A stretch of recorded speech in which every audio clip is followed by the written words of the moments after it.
Bring in show music, please. Hi, I'm CNBC producer Katie Kramer. Coming up today on Squawk Pod. Major chip makers Nvidia and AMD agree to pay 15% on sales in China back to the U.S. Is it a tax, a concession, or worse? The left and right are going to have problems. Well, I would think the right should have a lot of problems. Industrial policy. And speaking of chips, Intel CEO Lip-Bu Tan is headed to the White House today amid President Trump's social media posts calling for his resignation. How surprised would you be if at the end of this meeting, Tan says, I'll pay you 15% 15 big. if I can keep my job. President Trump and Russia's Vladimir Putin prepping for a meeting in Alaska this week. Former Democratic Senator Heidi Heitkamp is wary of the optics. What troubled me the most is how Russia is celebrating this meeting as a major win for Putin. And so I think it's always good to talk, but there has to be preconditions. Why on American soil? Mick Mulvaney, a former acting White House chief of staff, says don't read into it. My guess is, and it's an educated guess, Alaska was simply the easiest place to meet on short notice. It's really, really hard to move the president. Plus, the artificial intelligence talent wars in big tech with The Verge's Alex Heath. It's really hard to overstate how behind Apple is right now from a talent perspective. And all the rest of today's news, the list of possible Fed chairs got, surprise, bigger. With American Idol or The Apprentice, when you're down to 4, you don't go back and double it to 8 again. It is a busy Monday, August 11th, 2025. Squawk Pod begins right now. Stand Andrew by in 3, 2, 1. Cue Andrew. Good morning and welcome to Squawk Box right here on CNBC. We're live at the NASDAQ market site in Times Square. I'm Andrew Ross Sorkin along with Joe Kernen. Becky's off today. Let's get to this story, though, because I'm still working through it. Today's top corporate story reports say Nvidia and AMD have agreed to give the U.S. government 15% of the revenue that they generate from exporting AI chips to China. In return, the companies will receive export licenses to sell chips in China.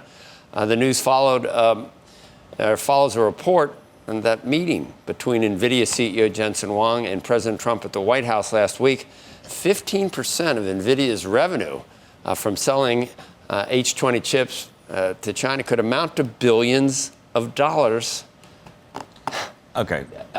I have thought of everything you could possibly say, and then you probably have some more concerns even than I've come up with. I'll tell you my thoughts. Well, you don't really.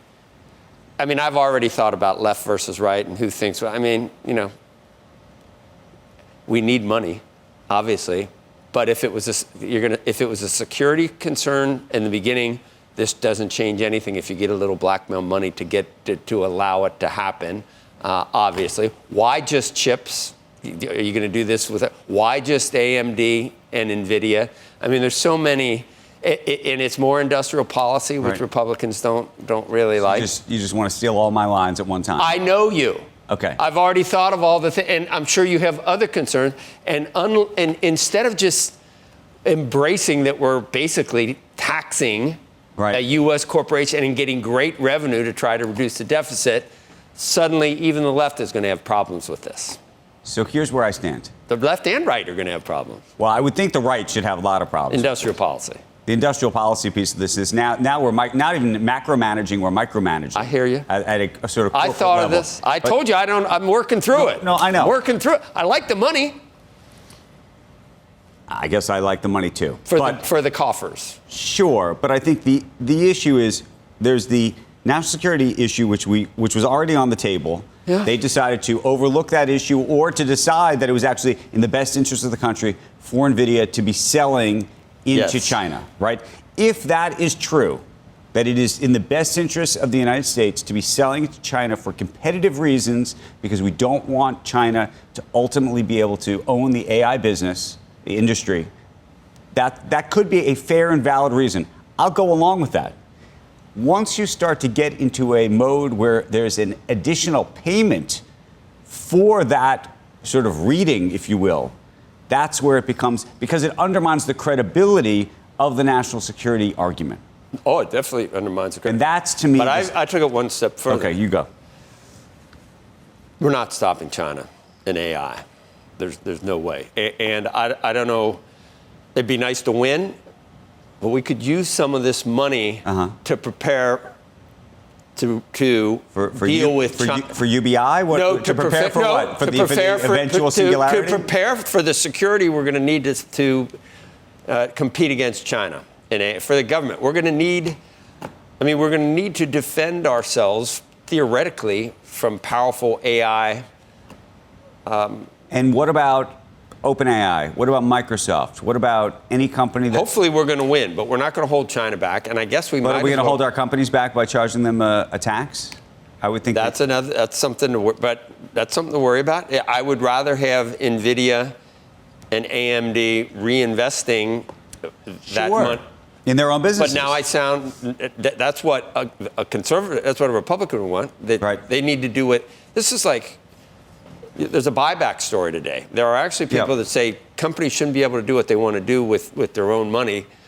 If they want to they should be hiring more people. They should be raising salaries for people. That's not the way it should be. They should be able to do that. Okay. And I'm saying I have problems. The payoff. To me, the thing is, it just looks like a payoff. That's actually, it does. For me, that's the only thing. And I'd rather have companies, but then again. And I don't know where this goes. So to me, it's the payoff, right. And I don't know where this goes because our other company is going to have to start paying off the United States government to all sorts of things. Forget about the Foreign Corrupt Practices Act. That's what it is. It should be all or nothing. Nobody should do this, or you should just raise taxes if that's the way you want to do it.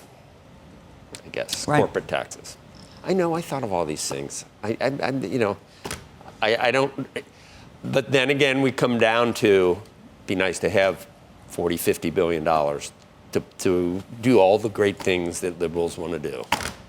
Forget about what liberals want to do. Do childcare. Do it. Give people a rebate. Do all these things. That's the way Trump thinks. He doesn't. I don't think President Trump. I don't think he thinks necessarily.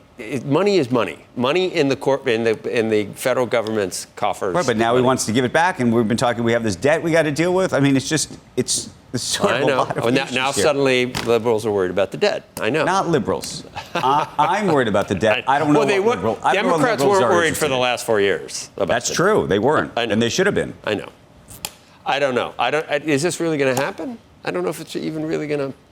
I mean, there's nothing in the Constitution that says anything, but you're going to hear people say it's There's nothing in the Constitution that says that the U.S. government can ask Nippon Steel for golden shares in the company either. Well, that's true too. So I would think that they've talked to lawyers about whether you can even do this, wouldn't you think? Well, the question is, I thought about this. You asked your dad? No, who's going to sue? Who has standing to sue? I don't believe the taxpayer, just like a random third party, has standing to sue. The only person who could sue is the company. And given that they're the one agreeing to do it, though. Correct. And they're agreeing under some form of duress. To be able to do it. And they could not go public and say, we hate you, Mr. President. We don't like this. We're not doing this. Right? Because we now live in this universe. They'd rather have 85% than nothing. That's the position they're taking. I understand that. I thought about all this and dreaded this whole conversation. How's it going so far? Better than you thought. No, I mean, I knew what all the concerns would be, and I'm grappling with them, and I don't know what the answer is. Okay, we've got other news. Intel's CEO also under attack from the president. He's going to reportedly visit the White House today. Talk about a conversation you'd want to be a fly on the wall for, just a few days after President Trump called for his resignation. The Wall Street Journal saying that he is expected to brief the president on his personal and professional background. In a Thursday morning Truth Social post, we brought it to you, I think, live as it was happening. President Trump calling Tan highly conflicted and said that he should step down immediately. That concern with questions from Republican Senator Tom Cotton, who had come out claiming that Tan has connections to Chinese companies and potential ramifications for U.S. national security. How surprised would you be if at the end of this meeting, Tan says, I'll pay you 15% VIG. 15 if I can keep my job. You want a 15% VIG? No, that's getting down into okay. Anything, I don't know. Just saying. You would have been surprised by this news before. The Journal reporting that Tan may also use today's meeting with the president to propose some new ways the government and Intel could work together. That hasn't been working so well so far. Intel saying it would not comment when CNBC contacted them. How about it's an export tax? Yeah. A lot of countries do that to us with other things, electricity, oil, potash, all kinds of different things. But normally it would affect everyone. Everybody. Yeah. So if you do it to everybody, look, if you want to have a tax on the AI industry, right. Maybe that's okay, except we've just been saying for the past... You get less of it if you tax it. Yeah, past year, we want to be the number one in the world. Right. And so I don't understand why we're trying to punish as you would say, punish our best companies. You could say that, Trump thinks that tariffs are raising a lot of money for the federal coffers. He does think this would raise money for the federal coffers, and he's not getting it. So, I mean, at least in the back of his mind, he's aware that we have a problem in terms of deficit. Totally. Well, that's a good thing. Sure, but then let's not get into the dividend story. Because you're giving it back to people. Well, that's like, that's a populist thing, like, over time. But that's a ridiculous way to do it. If we were going to deal with the debt, let's deal with the debt. If we're not going to deal with the debt, why are we going to tax the companies? It is possible to throw a lot of stuff up against a wall and see what sticks. It's a strategy of sorts. President Trump reportedly expanding his list of contenders for the top job at the Federal Reserve. The Wall Street Journal saying the president's team considering tapping former St. Louis Fed President James Bullard for the job of Fed chair, or former George W. Bush economic advisor Mark Summerlin. The paper saying the list of candidates now numbers about 10 people. So that's up from where we were just a week ago when we spoke to the president on this broadcast. Treasury Secretary Scott Bessent expected to lead initial interviews with those candidates, and then President Trump will speak with finalists. Names already floated for the next potential Fed chair are the two Kevins, National Economic Council Director Kevin Hassett, former Fed Governor Kevin Warsh. Those are the two Kevins, and then current Fed Governor Christopher Waller. So we're going to see who else is on the list. Interestingly, Summerlin, there's a report that said that he was offered the opportunity at some point, I think back in the old Trump administration, to be potentially nominated for one of the roles on the Fed in tandem with Judy Shelton at the time, and that he declined it back then. And that because of the controversy actually around Shelton's nomination, which had been taking, if you remember, took months and months and months and months and months and months, that he didn't want to be involved in that. He obviously has a business and wanted to continue with that. So it'd be very interesting to see where this all heads. Who do you like? Who do you like? No idea. Get your Polly market out. I'm not. Yeah, we thought we had the final. With American Idol, you don't go back and start, or The Apprentice, you don't. When you're down to 4, you don't go back and double it to 8 again. Well, it just means you're not happy with the current crop. Does it? That's what I'm at. You don't know that, but you don't know that. But why would you do it otherwise? That's what I mean. That's what it kind of. It's sort of what you'd think in the back of your mind that you're looking for out of the candidates you've talked about. I don't remember ever watching The Apprentice where they had like 3 people left and then they added some people into the room. And then you added some people in, or American Idol. That doesn't happen until next season. Cheese will be next. Coming up next on Squawk Pod, it's all politics to us. Former Democratic Senator Heidi Heitkamp argues Nvidia's 15% sales revenue deal with the U.S. government symbolizes a shift in executive power. Just basically speaks to a pattern of use of executive power that is going to be hard to roll back unless people in Congress, grow something. Plus, the world awaits President Trump's meeting with Russia's Vladimir Putin. A veteran from the first Trump White House, Mick Mulvaney, weighs in. I am interested that Zelensky's not going to be there. I think that's probably a message to Zelensky and the Europeans as much as anybody else. We'll be right back.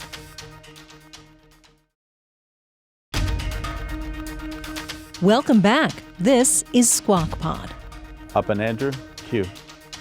We're watching Squawk Box right here on CNBC on a summer Monday. A summer Monday. Is that what this is? It's not a summer Friday, I'll tell you that. Hot, yeah. I'm Andrew Sorkin. Joe Kernen is here. Becky's off. President Trump getting ready to meet with Russia's Vladimir Putin on Friday in Alaska. Join us now on that story and others. Former Democratic U.S. Senator Heidi Heitkamp. She's now the director of the University of Chicago Institute of Politics and a CNBC contributor. And Mick Mulvaney, former acting White House chief of staff, now Actum Strategic Advisors co-chair. And we'll talk about some of the business stuff too, but we can start with what I did in that intro, Senator. And I'm feeling I don't know, I'm considering both sides of everything lately, which is annoying. It's annoying for me. I don't know whether, Andrew is, Langone said, has made a lot of progress with me. Maybe you're making progress with me. Yeah, go ahead. I was just thinking, Joe, that, it has gotten to the point where there's a great story about state-sponsored capitalism, and at the bottom, you're a capitalist, and what you're seeing is not capitalism, right? And so, of course, you're seeing both sides of it. Okay, I am, but even on this, I understand that Putin is a brutal tyrant that really hasn't made apologies for anything he's done. So inviting him to the U.S. without any concessions could be seen as, not a good thing. But then I immediately think of what Democrats used to say about meeting with Obama and Ahmadinejad back then. You have to talk to these people to try to get where you want to go, to end bloodshed, to end a war. You can't do it through conflict. So I can always think of both sides. What about? So you would have to say this is a positive, but then Democrats just say Trump wants to win a Nobel Prize and he doesn't really care about the bloodshed. He just wants to win a Nobel Peace Prize, which is worthless now, obviously, because Obama got one for nothing. See, I'm going back and forth. I'm like hitting both sides. You don't even need us anymore. You can do this by yourself. You don't even need us this morning. You could just debate yourself. Yeah, I do that a lot. Easy. We've been doing this now for a couple of years. I stopped doing that in high school. Anyway, go ahead, Heidi. Well, I think talking is always right, but preconditions are absolutely critical. And the fact that the president of Ukraine may not be there, Zelensky, tells you something about, is this an opening salvo? But what troubled me the most is how Russia is celebrating this meeting as a major win for Putin. And so I think it's always good to talk, but there has to be preconditions, and we don't see those preconditions in this dialogue. That is true, Mick, and it's annoying because we do, we try to figure out how to feel in this country by looking at how the other country, like even I did that when France and other EU countries were mad about that deal. I was like, wow, I love it. Must be a great deal that we got with the EU on trade because they were whining so much about it. So in this case, Russia is celebrating. Does that mean that we're getting taken advantage of? No, I think there's something that's missing here, which is Trump wanted to have a meeting as quickly as possible. He's wanted to have a meeting for a long time. My guess is, and it's an educated guess, Alaska was simply the easiest place to meet on short notice. It's really, really hard to move the president. It's especially hard to move the president overseas. It would have taken weeks probably to set up meetings in, say, Helsinki or Rome or something like that. If we could set it up, my guess it's probably going to be at a military base in Alaska. It's just the simplest logistic place to do the meeting. So I wouldn't read too much into it. I am interested that Zelensky's not going to be there. I think that's probably a message to Zelensky and the Europeans as much as anybody else, which is, look, Trump has said it before. They don't have the cards. If the U.S., Russia, and the EU want this war to stop, and the price for the war stopping is Crimea becomes officially part of Russia, the war is going to stop, and Crimea is going to officially be part of Russia. Ukraine simply doesn't have the cards, as Trump says, to participate as a full member. They're relying too heavily on the U.S. and the EU for their own defense here, which is why they as of right now, they don't have a seat at the table. Heidi, anything additional to that? You want to? I'll start with you on capitalism because I love it now. You and all your socialist friends, the minute you get a chance to throw capitalism in a capitalist face, you do it. So now you like capitalism, and this stuff that Trump's doing Joe, is. Yeah. So now you like it. Now you like it all. Well, you're from the. I've always loved capitalism. I've always loved capitalism. Well, your friends on the coast do not. Your friends on the coast do not. Elizabeth Warren and others do not. Well, let me tell you what Trump is doing. There's this article about state-sponsored capitalism. It's fascinating because it really puts a ribbon around everything that's going on. And if you think that the lesson Democrats are learning is that we need to return to some semblance of normal, the lesson they're learning is they haven't been brazen enough. And so this is going to be a race to the bottom. If we get a president who is on the left side, I could see them saying, look, you want to sell coffee? We're going to tariff coffee at 150% or 100%. And then you are going to have to unionize. And so this is not a good thing. And it's never been a good thing. And I have to tell you, on tariffs, I was one of the few people who said Congress needs to claw back that authority and worked really hard to try and do it. But it's going to be really hard now, given that Trump has, I think, really extended the look of how you exercise executive power. Is there anything to that, Mick? I mean, in terms of industrial policy, or there's the latest thing with Nvidia and AMD, and we've seen other companies sort of to go to the White House and sort of the president's demanding some concessions. People call it Republicans. There's a lot of Republicans, myself included, who don't like it. Industrial policy is not supposed to be a conservative thing. The Defense Department taking multi-$100-million investments in rare earth minerals companies is not supposed to be a Republican conservative thing. Sovereign wealth funds are not supposed to be Republican conservative things, but that's because the party is no longer conservative. The party is populist. And Heidi's exactly right. The risk here that you run is that the populist wing of the Democrat Party is learning lessons from the populist wing of the Republican Party, and the message they're taking away from it is they're just not doing enough. And she's absolutely right. I mean, if Trump can spend $400 million investing in rare earths, why can't the Defense Department invest $3 trillion in solar panels? I mean, that's where this is going. It is going down the wrong road. But Mick, here's the political question. We're worried about it as well. Right now, our president has an extraordinary amount of power, as you know so very well. Yeah. You may not like what you're seeing for whatever reason. And by the way, there may be people in the House and the Senate who don't like what they're seeing that are on the Republican side, but none of them are raising their hand. Yeah, but that's because the energy in both parties, Andrew, is in the populist wing. That's the populist Democrats. You see it in New York. It's the populist Republicans you see in Washington, D.C. right now. It's different. The parties are changing. And there is no real place right now for the conservative. There's no place right now for the sort of the moderate Democrat that Heidi used to be. So, or probably still is. I'm sorry, Heidi. Yeah, that's where the energy is right now in both parties, and it does create new challenges for both of them. Nick, to the end. Go ahead, Heidi. Yep. I was going to say, with everything that the president does, this Nvidia taking 15%, all of that just basically speaks to a pattern of use of executive power that is going to be hard to roll back unless people in Congress, grow something. And they aren't looking like they're going to do that one way or the other. And the Democratic base now is saying, look, you've got to fight fire with fire. But Heidi, the Democrats don't want to roll it back. I mean, you and I were together in the House of Representatives for the State of the Union, where Barack Obama said, "Look, if Congress doesn't act, I have a pen and a phone," and he got a standing ovation from the Republican elected officials of Congress. Heidi, the Democrats invented this, and it's even worse because in the last administration, there were all kinds of stuff that Biden did. Unfortunately, it was somebody, probably not him, it was some auto pen guy. It was like Zientz or Zientz or whatever his name is that was doing it. So, Joe, the whataboutism, it doesn't even compare.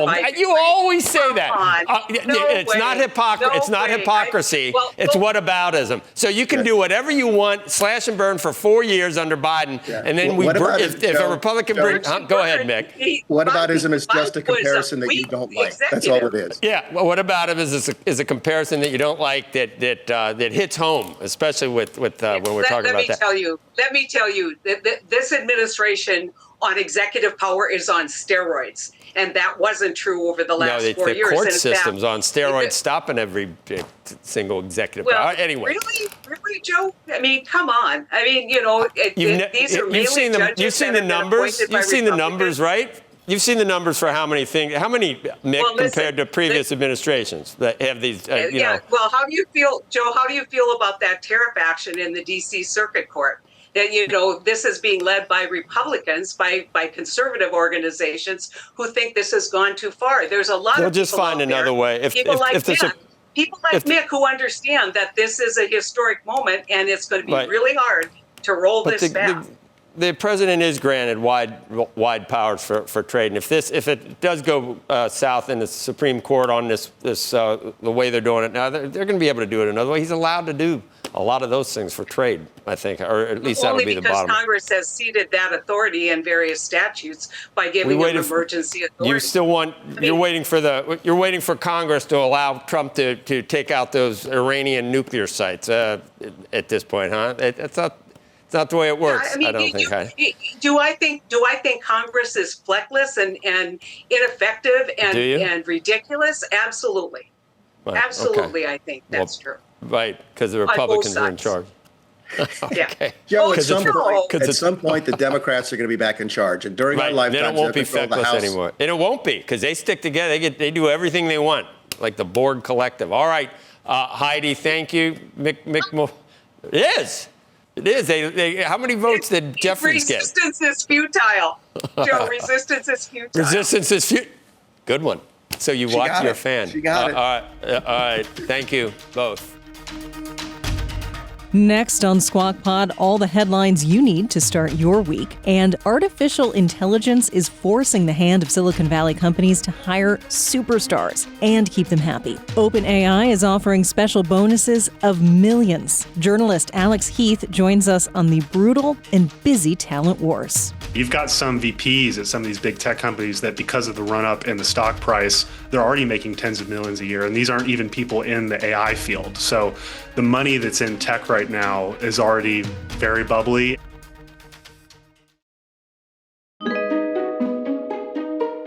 You're listening to Squawk Pod from CNBC. Today with Joe Kernen and Andrew Ross Sorkin. Here's Andrew. The battle for top AI talent, it is in full swing among big firms like OpenAI, Meta, Anthropic. And as Robert Frank told us last week, it's creating billionaires at a rapid clip. Joining us right now is Alex Heath. He is the deputy editor at The Verge. Thank you for waking up early, Alex. Love all of the things that you write. What is really going on? We talked to Sam Altman on Friday, and we're trying to understand sort of how big a pool there is among these talents. Definitely, this is the most intense talent market I have seen in my career. But if you think about the economic value being created by these people and how much we're all spending on compute, maybe the market stays like this. I'm not totally sure what's gonna happen, but it is like a crazy intense comp for a very small number of people right now. And I want to know what it is that they know that nobody else does. I watched that interview, Andrew. He didn't really answer your question about the size of the market, did he? In reality, it's very, very small. It's smaller than most markets. At OpenAI, for example, their research team is probably 200 to 300 people. Their core research team, the people getting these really insane, sometimes 9-figure, even 8-figure offers. So this is basic supply and demand. The people that build these frontier models, there's just not enough of them, given the CapEx that's going to them just from the hyperscalers alone.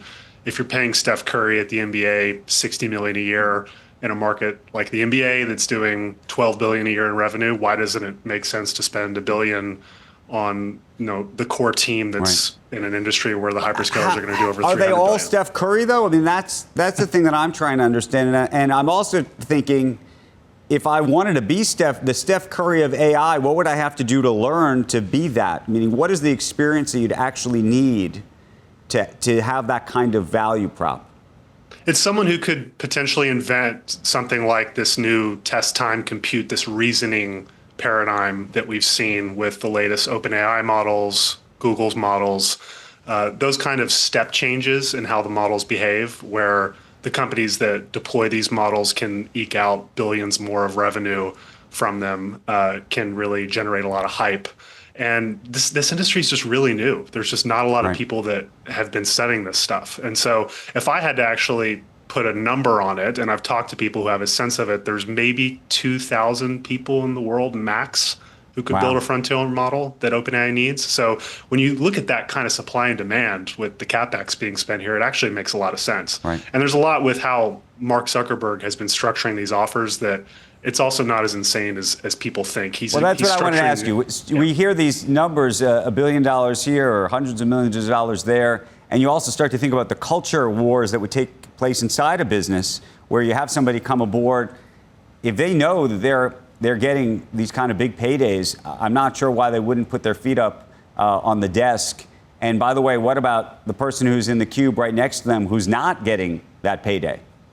Well, what's not being reported about a lot of these offers, especially the ones Meta's been making, is that they're structured like executive pay. These are not your typical restricted stock unit offers that big tech employees get where it's guaranteed on a vesting schedule. These are highly correlated to performance targets, both at the company level and at the individual level. They're structured like executive pay. You've got some VPs at some of these big tech companies that because of the run up in the stock price, they're already making tens of millions a year. And these aren't even people in the AI field. So the money that's in tech right now is already very bubbly, and AI just adds a lot onto that.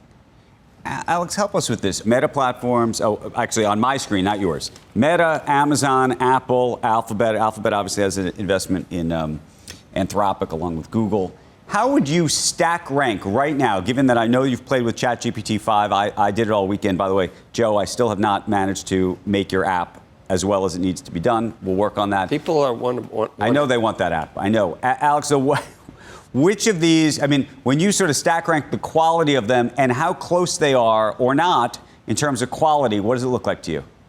In terms of the names on this screen, it's definitely Google number one. Google, out of all of big tech, is wildly ahead on AI. You've got Meta, I would actually put at number two, given the talent density, especially in the last few months. Amazon, and then Apple. It's really hard to overstate how behind Apple is right now from a talent perspective. And where would you put OpenAI if it was on this screen? I would put OpenAI right with Google. They're definitely, it's OpenAI, Anthropic, Google. Those three are always kind of neck and neck as the top place for talent. But in terms of the public companies, Google has a huge amount of talent density. A thing I've heard is that they're actually not even matching a lot of these OpenAI or Meta offers. They're letting people go because they know they have such a deep bench, and Gemini is doing so well for them. What do you think Apple ultimately does then?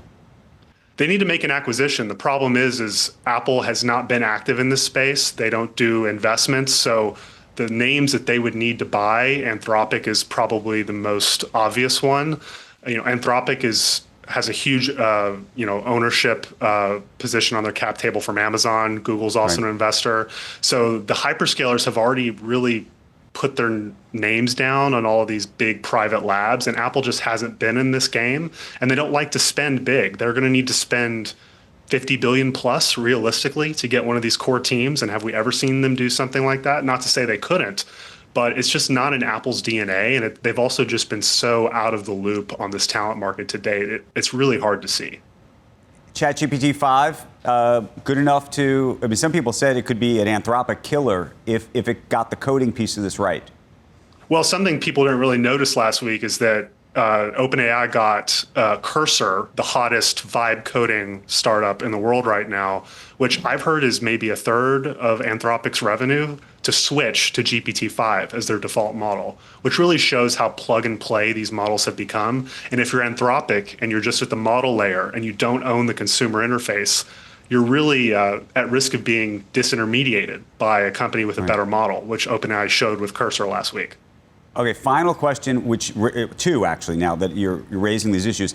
I always thought that the lock-in effect for this kind of stuff long-term would be the persistent memory. That's something that OpenAI does have right now. And I would imagine the lock-in effect that maybe Google could have, given all the data they already have from you, so that you wouldn't actually be swapping in and out depending on where the model is. Do you believe that or no? I think that's totally right, but we're still so early in that. Yes, ChatGPT has memory. It still doesn't work with all your apps. It doesn't work across your devices on your phone the way that it should. Google doesn't work across all its properties the way that it should, right? Gemini can't work with your Google Calendar. I think, personally, I don't think it works as easy as it should. So yeah, that is the lock-in effect, is data. and scale and network effects, almost like what we saw with social media, right. Which is why you see these AI labs also thinking about social media and Grok being put into X, for example. It's that data flywheel. And so, yeah, OpenAI needs to do a lot more Alex, there. they're playing the music out. So last question. We asked it to Sam Altman, too. Elon Musk making this comment online about how Microsoft, or rather OpenAI, is going to eat Microsoft's lunch, even though they're partners. What do you think he was trying to say, and what do you think of whatever he was saying? He wants to eat OpenAI alive, so I think he's definitely going to say that. Okay, Alex, thank you. Appreciate it. Thank nice you. to see you. Do you watch Polymarket on this? I watch Polymarket. I watch Kalshi. Yeah. On who's got the best AI model? Yes. They're saying Gemini. Gemini. A lot of people think Gemini is great. It flipped with the introduction of the one. I will say that, I don't know if Alex is still with us, ChatGPT 5, for me, has been a little bit slower. And because Gemini, after that, Gemini is now. It's interesting. And that is Squawk Pod for today. Thank you for starting your week with us. Squawk Box is hosted by Joe Kernen, Becky Quick, and Andrew Ross Sorkin. Tune in weekday mornings on CNBC at 6 Eastern. Get the very best of our TV show right into your ears when you follow Squawk Pod wherever you like to get your podcasts. Have a great Monday. We'll meet you right back here tomorrow. We are clear. Thanks, guys.